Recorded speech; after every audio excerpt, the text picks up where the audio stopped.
kondo. Kamu tadi pelataran Sindang Putih Resi Wilmaya yang kacondro adyo cumrote pusaka wadah.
Estunipun kula nggih ajenge bloko suta.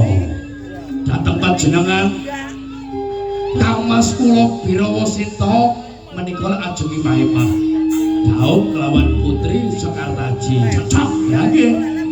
Kula nggih senajan to dados Adewati wonten ing kadewatan taun menika kula tasih legan dereng gadhahi garwa. Ya Prabu. Lho, estunipun kula nggih arsai Mahemah. Bocah saka mentaun ngono wae apa saka? Boten. Kula ajenge Daud kelawan ragil kuning. Adike Panjasena. Leres. Kangmas Birawasita angsal Sekartaji, kula angsal ragil kuning loro-loro. Nah, ten. Kula nyuwun panggilan dhateng panjenengan niki. Umpami satu kasempatan penjaluke panjenengan napa wae bakal kula turuti. Ya, leres Kangmas. Lah, yen isih ana guru tanggung jawab iku. Nggih. Loh, lah kae sedulur-sedulur lagi teko kan.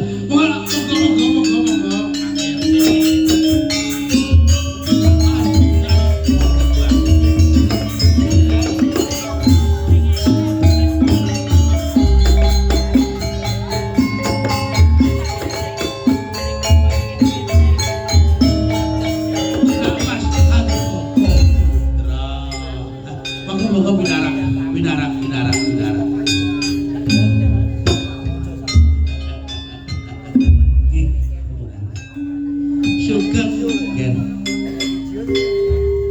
Pangestu panjenengan Bapak Guru Wilumaya.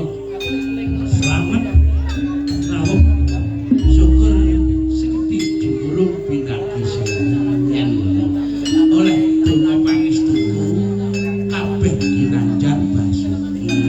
Mugi lumantar wonten ing Kadipaten Kurawan. Aku tak dongake nek wong menika Kurawan tata titi tetep sugih-sugih. Naren kae. Wirawa sepi hamurin sing biasa ragat biasa awake dhewe ngenteni lho la ngestokake kumpuling para siswa lantaran sendam putih ngono ya terus siswa sing teladan kok ngene iki kok ya asmara banget sing timbalan kula raja ya nggih supados kula tumuju wonten ing pelataran sendal putih nampi rahayu selamat. Bapakmu sehat. Iji pangestu panjenengan lan alangan keluarga wonten ing Jepara tansah sedaya kasilipun sampun. Isih rukun wae karo bojoku sinten. Saya caket kaliyan kula kok. Syukur ya. Iki ngene. Rene. Para murid-muridku ing pelataran sendang putih wis padha kumpul. Mulai iki dina bakal tak wedharake apa to. Darunane nggonku ngumpulke para siswa-siswaku kabeh. Iku beraniku Bapak Guru. Wah, pitaken. Salebetipun manah para siswa. Panjenengan Bapak Guru Wilumaya ingkang sampun kasuwur, sampun kondang ing kalungka sekti modho. Nggih, ngerti sadurunge winara. Wonten wigatos menapa panjenengan ngempalaken para siswa dumadakan tanpa wonten pangreka daya kedah kembal ing nggih niku ini sithik aku tak crita karo kabeh para siswa-siswa nggih aku mentas wae manekung marang ngarsane Gusti nggonku sumedi suku tunggal kuwi babagan Wasama katrima marang Jawata kata apa ana wis Jawata yen Jawata bakal nurunake waju salajengipun wahyu menika ingkang lumantar dhumateng panjenengan kados pundi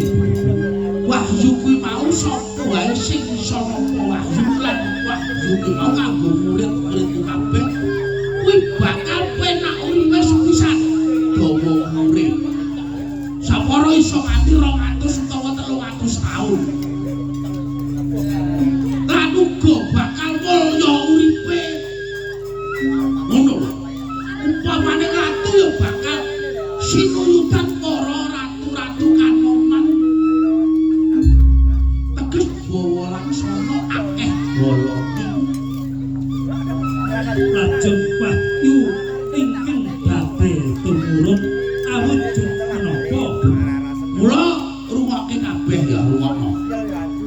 Wahyu kuwi mau sing jeneng Wahyu Cempaka Mulya.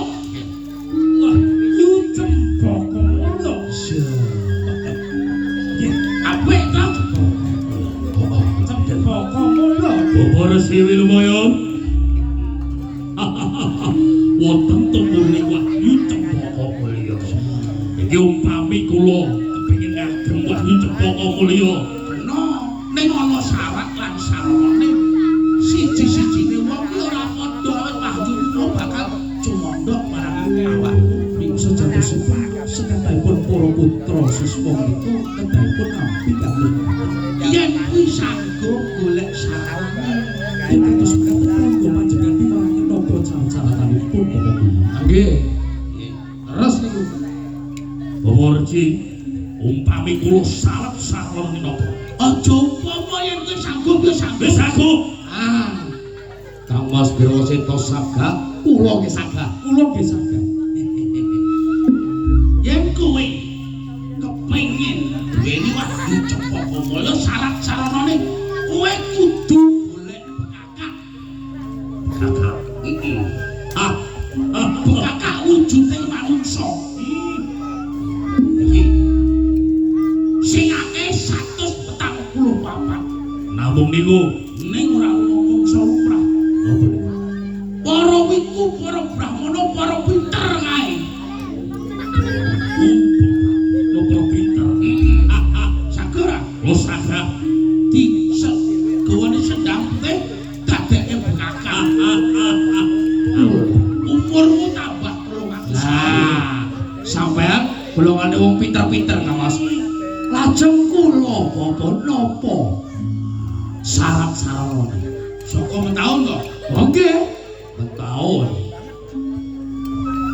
Syarat-syaratane beda maneh. Napa? Kowe golek bocah prawan-prawan okae 144 juan. 144. Gawa rene niku setunggal rondo mboten kenging. Ora kena ora kudu prawan kabeh sanggup ra. Nggih. Sagah kula sagah. Sanggup sagah. Gawa sekti. Nggih. Bapak Guru menika. Kula nggih kepengin saged andharepe Wahyu Cempaka Mulya. Nah, Lajeng saran-saranipun kagem kula ning kowe beda maneh. benten Beda. napa?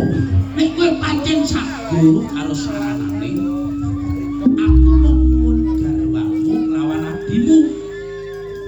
Tak nggo bekakak ning kene kanggo sarana. Napa boten wonten malih linggune garwa kula kaliyan kadang kula kawula. Kabeh ku ngomong dewa sing kandha. Masa ya aku. Aku ki mung nuruti kandhane dewa. Sejatosipun garwa kula menika Sekar Taji Galuh Candra Kirana kaliyan ragil kuwi. Mbok menawi kula boten saged nyembadani, ayo ora entuk wahyu ya. Aku ora maksa lho, Ger. kula saged. Nggih. Saged Kula saged. Nggih perkawis garwa kula. Kang Mas Harto kepengin kados pundi? Adikku Panji Asmara Prabu Dawuh dalem. Wis kok tintingi, wis kok kalih kanthi jero perkara wahyu kang bakal tumurun. Pangapunten Kang Mas Handoko putra. Kula kinten sampun kula panggalih kanthi weninging atos. Ya, Perkawis garwa kula menika manut kaliyan kula. Lajeng kadang kula silagil kuning. Kula kinten boten badhe silak. Nggih kula badhe mandrae tamu kaya ngono. Kuwi antarane manungsa lan manungsa, antarane ati lan ati. nggih. Aja kowe iki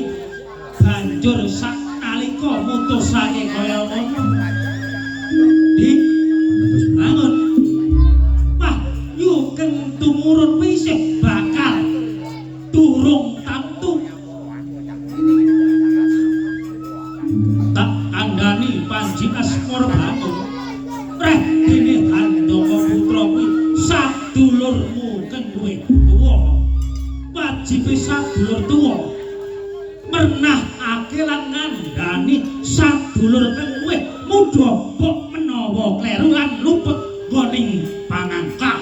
Kang Mas Handoko Putra, Bangun piye? panjenengan leres kadang sepuh. Ya, Panjenengan sogi sampun handharpi ngrembang was wonten ing Orawan. bener. Kula wonten ing Jenggala Wandi.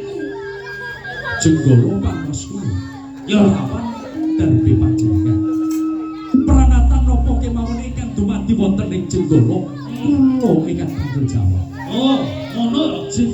Sangka panggaitamu kaya ngono. Kados mekaten. Kowe dadi pangayom, aku pangayom, kabeh wis sedaya sekti pangayom. Jin, Ini lho, bangun. Kowe dadi pangayom iso nglilwakake lan nilangake bojomu apa maneh kawula kang dudu darah lan getihmu. Ngerti? Kang Mas Handoko Putra, sampun. Kula kinten cekap. Perkawis berbayan aku kalian garwa kula Sekar Taji. Awon boten menika gumantung saking pribadi kula. Oh, boten saking lintu-lintu. Kula ngestokaken dawuh Bapak Guru Resi Wilmana. Ya, guru kuwi kena digugulan dipilu. Sedanten panjenengan ngertos Kekayuane kang tumurun dewa. Apa bloko lan apa munggo syarat lan sarane. kita sampun dipun ngendikaken Bapak Resi ingkang sampun pinengku dhateng pangayoman kawelasaning Jawa. Wong pinter kuwi minteri wong sing bodho bangun dulu. Iki amung-mung pun Kakang Handoko Putra piling kuwi Matur nuwun. getun kuwi tinemu buri nggih. Ana unen-unen bangun pedhot kali gedhe. Ning aja nganti pedhot paseduluran. Matur nuwun sampun kiputaken dhateng. Ya. Ojo gampang krungu suarane gongeng durung tinabuh. Hah? Krungu kowe bangun. Mireng Ya. Getun tinemu ing buri. kula ingkang tanggal jawab. Ya. Apa? Rasa kaget. Handoko Putra uga kepengin gayuh tumuruning Cempaka Mulya.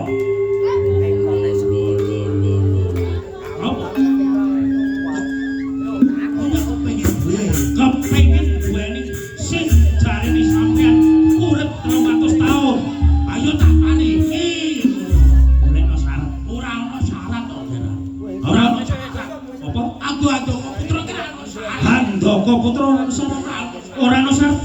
Ora ana syarat. Apa?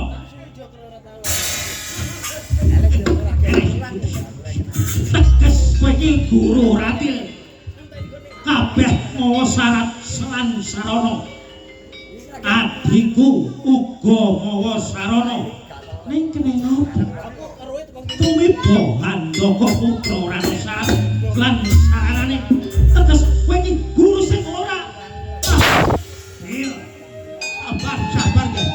Yo boleh asal. Boleh syarat. Boleh syarat. Boleh syarat. Karo wong tuwa iki mbok yo sing kalem. Apa? Aja bingung. Sing abot. Sing abot. Boleh syarat. Langsung Putra. Ono syaratnya wong siji ruweke. Saguh tenan? Ya. Syaratnya wong siji. Menungso kang mapan ana ing larenge Gunung Bugis. Sing jeneng Resi Curiganata. Kae dawanen rene tak bekak kae tak blek. Ye. Ye. Curiganata. Curiganata kan mapan ing gunung iki. Kuwi dulure sapa? Dulure sapa kuwi? Curiganata Broto dulure sapa? Anak Jenggolo kalbu dulure sapa wae? Adike Batak Daya. Ya. Ya. Iki ya. Iki teges kowe mateni. Kon aku kon mateni. Bajingan. Ayo. Bajingan.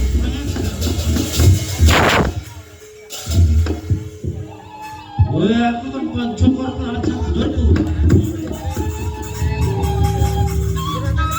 Minum ayo. Sabar, sabar, sobat.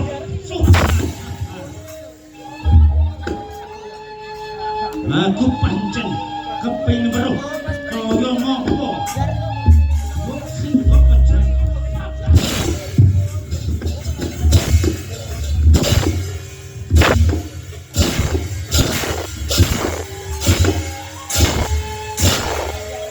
Mas Sandoko Putra. Apa harus patrapipun panjenengan menika lho guru panjenengan. Kata para siswa.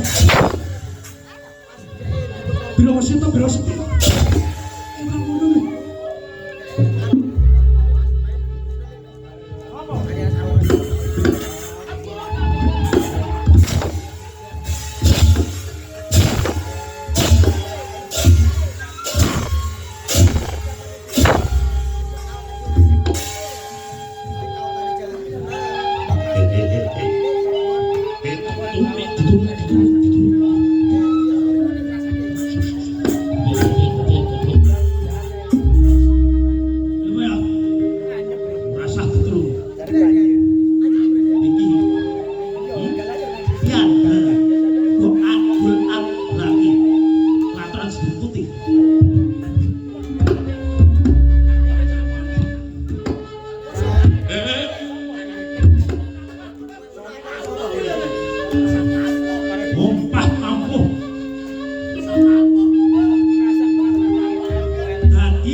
Idek-idek tiang ngomong mendel ke mawon tilo sing dirani tiang sekti tiang pinter Nggih to. tak goblok Kok panjenengan mendel Sinten sing boten mireng kesaktiane Resi Wilmaya. Gires. kowe kok ngeruh Tiang sekti lho. Aku yo tak apa maneh ada komputer tak tandangi. Ah, Enek dulure. Enek dulure iki lek dikruyok aku piye? Bapak Resi Wilmaya. tiang sepuh Ora pun sanjang kali panjenengan. Kulo menika tuh bekti kali panjenengan. Ora kruyok. Boten. Alah. Nah, kok malah mendel mawon kulo menika boten Nggih. terima lek panjenengan menika diantem. ya wong tuwa lho ya wong tuwa Urusan sekti paribasan kabeh wis keberbeken. Ah. Jagat sapa sing ora ngerti Resi Wilmaya. Ruwake aja melu ngomong. Boten. Tak sumbarane. Oke. Tak sumbarane. Saking aku mau sing ajeni karo Boten kulo boten napa-napa. Emang si Handoko Putra Lahiripun menika kandhang kula nanging batos boten.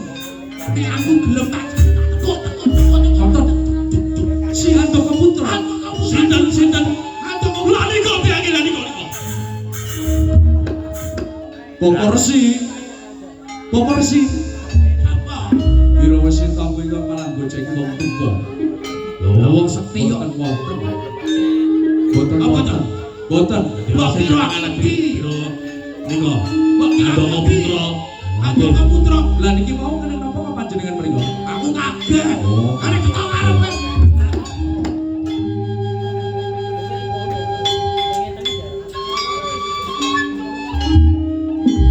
Kita begini.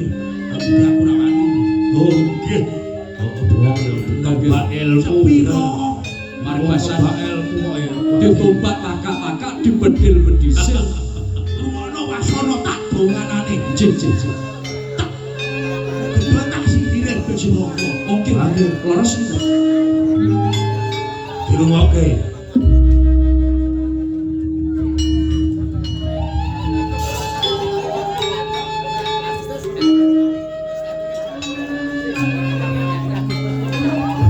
Lek wis mateng ngaji ngene iki wis ora ono sing nandingi. Mas ngoten Andoko putra. Iki jelas dongane. Andoko putra minta mati. Jelas dongane wae. Wujude ora ana teko rene iki ya ora ono. Jelas cilaka. Jelas cilaka.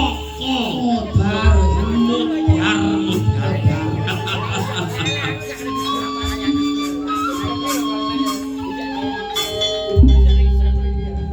Dongane lawi. Jelas. Dungane mandi. Mandi dungane. Malah mandi.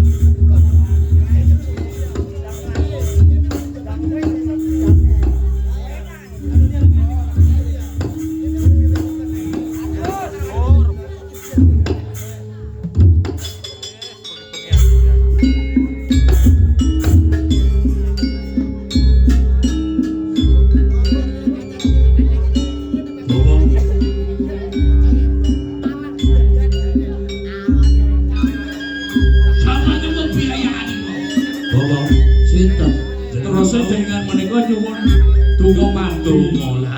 Lah niki lapor mandi. Nggih. Sampe ngombe-ngombe bareng. Ah, kira sampeyan pripun raosipun? Iki mau sapa? Dewa apa sapa? Senes Sapa? Handoko putra. Setak santet urung mandi. Wis oh amat tenang iki. Tak kandhane lho. Tak kandhane. Pun. Bocahe pun boten-boten. Wong iki tak sikate. Pun. Sabar to. Aduh, kita janji ngombe. Aduh. Ini baik. Proporsi Ngombe. Isin sanggup apa ora? kula saguh kepengin dados Wah, coba ngombe. bebantenipun wahyu Sri Mulya. Ragil kuning karo sekat aji Boten karo kula ingkang badhe mau saged proporsi. tenang. Wes aja selak suwe tak kone. Nyuwun pangestu.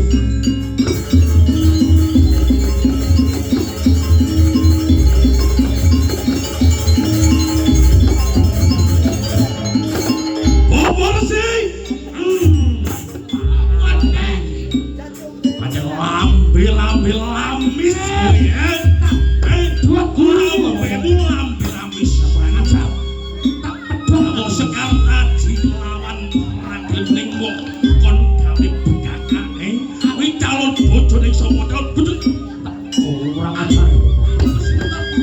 Wasa apa sen? Sampeyan ngomong sapa? Aku jaluk ragil kuning. Lah kok malah dadi korban tumbal. Ngomong. Sampai kira ragil iki percaya. Ora kena dipercaya. Mikira. Mas, langsung pedhot.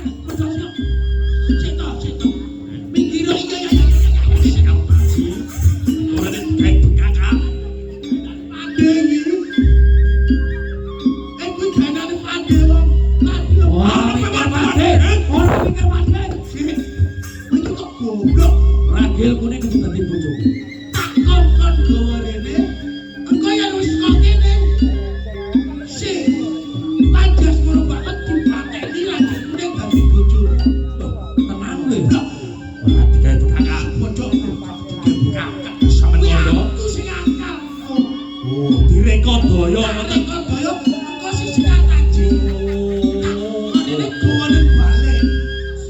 Kae si Panjas moro banget stres mati. Tak sampai iki yo kesusu. Wong ngono mau Kang Asep goblok. Mbok rene semua. Ana guru gemi. Lho piye to? Ature pajaran karo Aku ini aku jolono perawan 100 tahun. Wah, gampang. Nah, perawan 100 tahun. Kayak dukun-dukun kayak kabeh paten Khawatir. Yo sepi. Iya, Mas. Saiki kok budal. Wis salah.